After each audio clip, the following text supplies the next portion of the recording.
Dobrý deň, dnes máme takú výnimočnú tému na Slovensku, pretože existuje starý, dobrý bonmot ešte z 90. rokov, ktorý hovorí, že autoritatívne vlády alebo režimy, ako bol v minulosti Mečiarov alebo dnes Ficov, sa dajú poraziť iba spoluprácou liberálov a konzervatívcov a zabúda sa vlastne na ľavicové strany, na ľavicové sily, na ľavicové myslenie.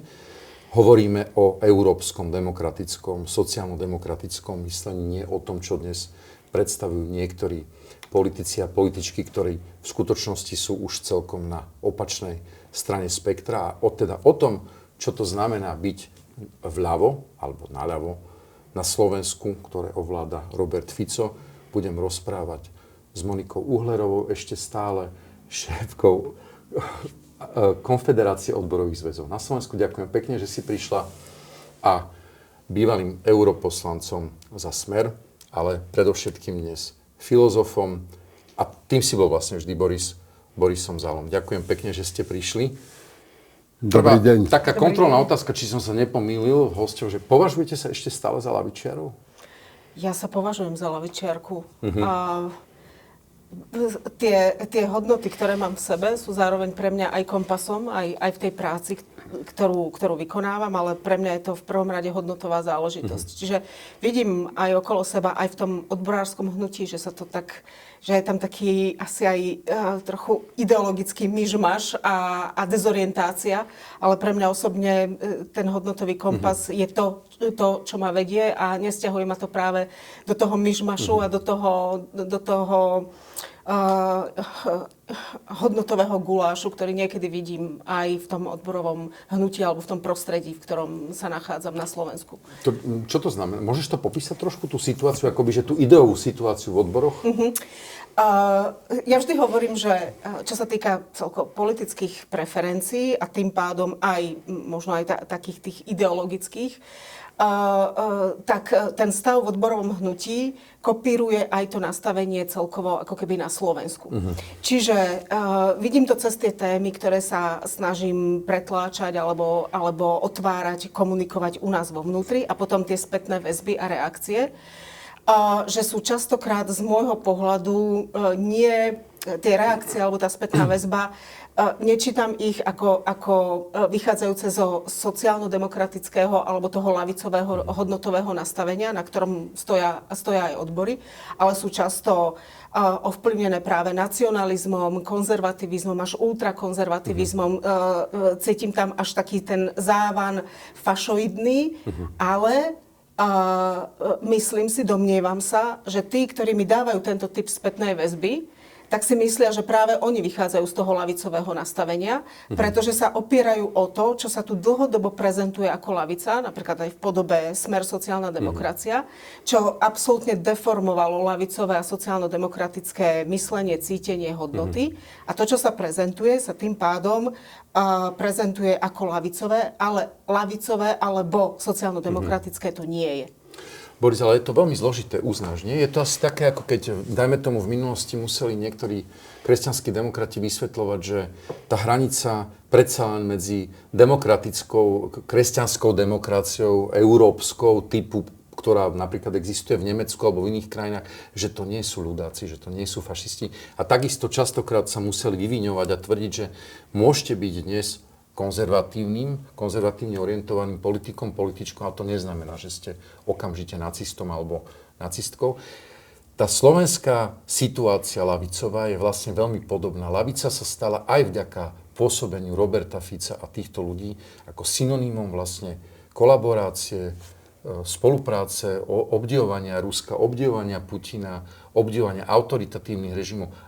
Do akej miery je to vlastne zložité hovoriť, vysvetľovať ľuďom, že som vľavo, ale nie som to, čo vy si pod tým predstavujete? Tak ako Monika povedala, je to myšmaš, veľmi intenzívny, a ja sa vždycky smejem, lebo ja som v podstate na Facebooku není veľmi prítomný, ale všetky články svoje tam uverejňujem, a keď je pod nimi diskusia, tak nikdy není o obsahu, len vždycky o tom, Zala, ty si prezliekol kabát. A ja keď sa ich opýtam, teda, no ako som teda prezliekol kabát? No tak, lebo už si není za Ficom a zradil si Fica. A ja im na tom vysvetľujem.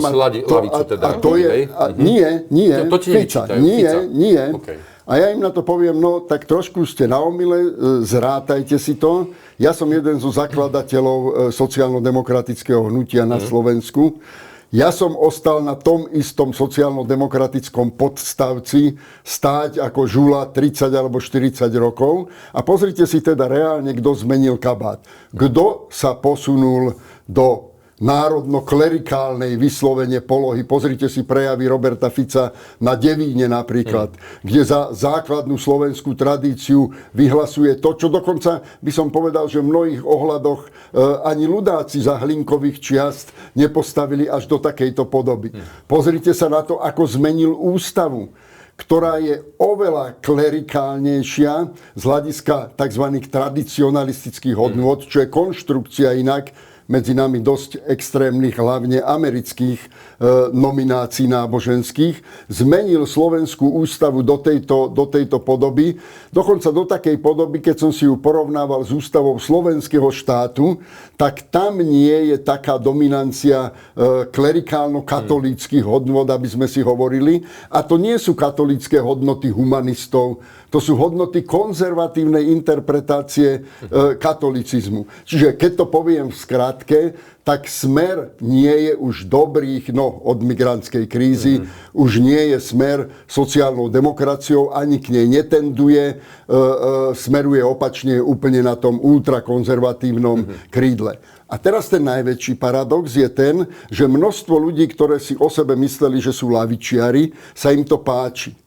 A teraz, aby som k tomuto bol veľmi... Ale toto je zaujímavé, nie? Lebo predsa len ako by museli o svojich hodnotových orientáciách premýšľať a predsa mal by ti to vlastný ako vylúčiť hneď, že toto predsa nie je to. Nevylúči, pretože to je presne to dedičstvo, že veľká časť lavičiarov pochádzajú z SDL-ky, kde sa tá transformácia vlastne, o ktorú sa pokúšali ľudia z komunistickej strany ju urobiť sociálnou demokraciou, sa to nepodarilo. A ja som to videl, keď sa Smer zlúčil s SDL-kou. A ja som to videl, že pre veľkú časť tých ľudí je lavica to, čo by sme dneska nazvali etatizmus. Keď štát rozhoduje o živote občana, a on rozhoduje o živote občana nielen v tom, že bude zvyšovať jeho životnú úroveň, čo by mohlo byť, povedzme, ľavicovou témou, ale aj o jeho morálke, o jeho individuálnej orientácii. No a samozrejme, vidiac zrkadlo Orbána, tak to sa Robertovi veľmi zapáčilo a začal napodobňovať ten štát v tej konzervatívnej podobe a s konzervatívnymi hodnotami. Ale to je taký frankizmus trošku, nie je už celé akoby... Úplne jasné. Lebo akoby samozrejme, že aj ten konzervatívny katolicizmus mal tú silnú, akoby, že ten sociálny rozmer, ale ten napokon, my sme tu mali hostku, ktorá rozprávala o živote v Libanone a ona povedala, že aj Hizbollah má veľmi dobrú sociálnu vlastne štruktúru, podporuje chudobných ľudí, financuje šport. Aj Hamas v Gaze mal to isté. Samozrejme. No. Čiže ale to je veľmi zaujímavé, čo teraz Boris povedal, Monika.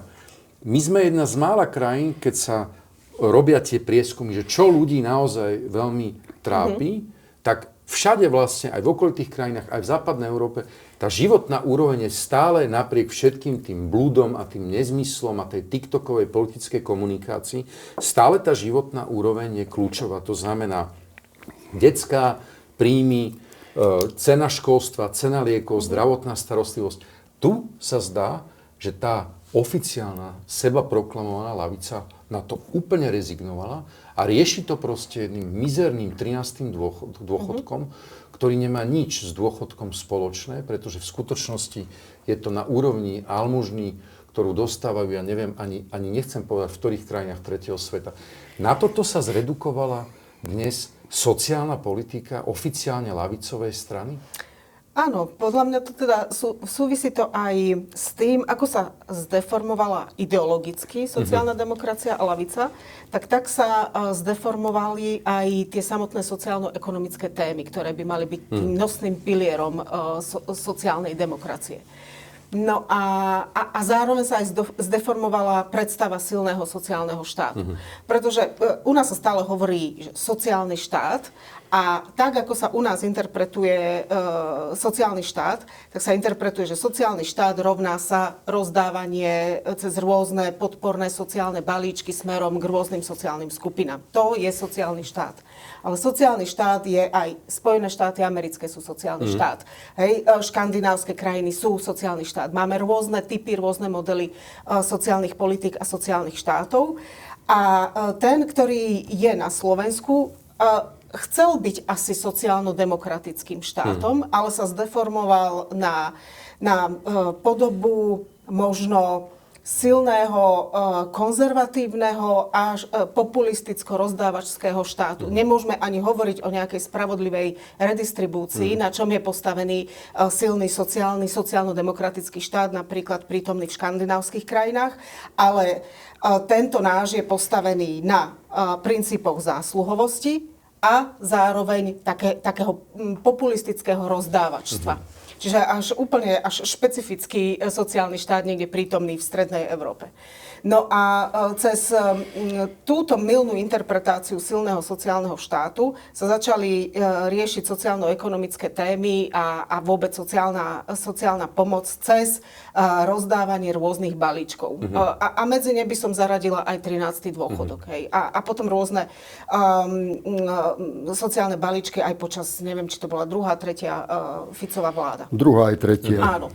No a pritom na druhej strane sme konfrontovaní s situáciou, kedy narastá počet obyvateľov ohrozených chudobou. Už je to milión ľudí na Slovensku. Áno, je to milión ľudí. Teraz pred pár dňami alebo týždňami na Hospodárskej sociálnej rade minister práce skonštatoval, že sa číslo zmenilo, že tento trend nabral pozitívny trend, aj keď tie štatistiky EUSILK vychádzajú až niekedy v júni, ale nejaké čiastočné zistenia a štatistiky vyšli, že poklesol počet chudobných. Ja som zisťovala, že prečo, lebo sa mi to celkom nezdalo. A zmenila sa len metodika výpočtu. Hej? Takže ako reálne ten počet nepoklesol a keby aj poklesol, je to stále obrovské číslo. Obrovské číslo aj pracujúcich chudobných. Hej. Čiže na jednej strane sa tvárime ako silný sociálny štát, rozdávačský, pomáhajúci niektorým vybraným sociálnym skupinám.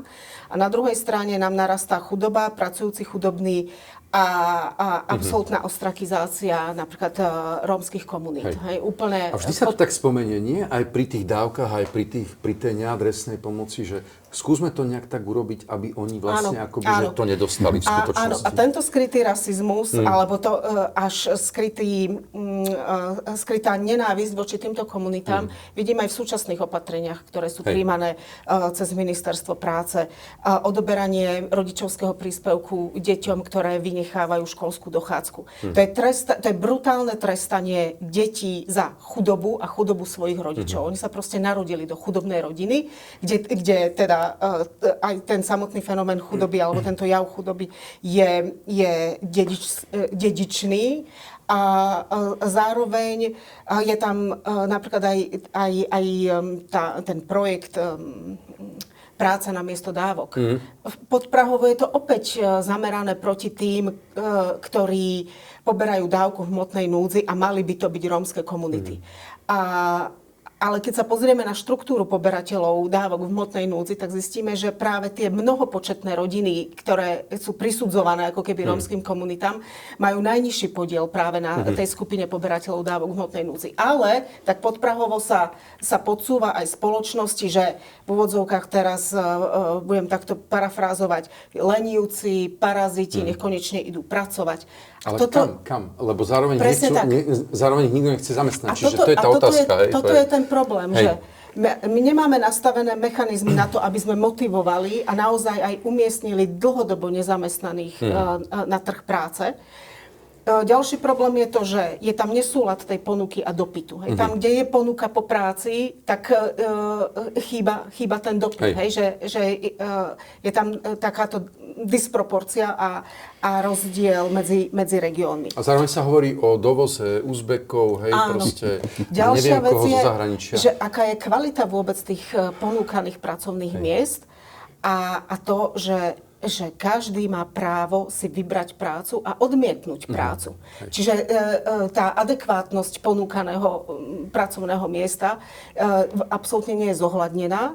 No a ďalšia vec je, že samotné dávky v hmotnej núdzi nie sú nástrojom motivácie pracovať. Tam je tá podstata v niečom inom. Boris, čo sa ale stalo, že... Dobre, my vieme, že strana, o ktorej hovoríme, ktorá zadefinovala tento priestor, dlhodobo ho definovala ako sociálne demokratický, ňou už nie je, ty si to vysvetlil v predchádzajúcom vstupe, ale predsa len, čo sa stalo, že životná úroveň vlastného obyvateľstva vlastne nie je pre nich témou číslo 1? Ďakujeme, že ste dopozerali až sem. Celý rozhovor, ako aj ďalší obsah nájdete na našom Hero HVRN. Za vašu podporu vám ďakujeme.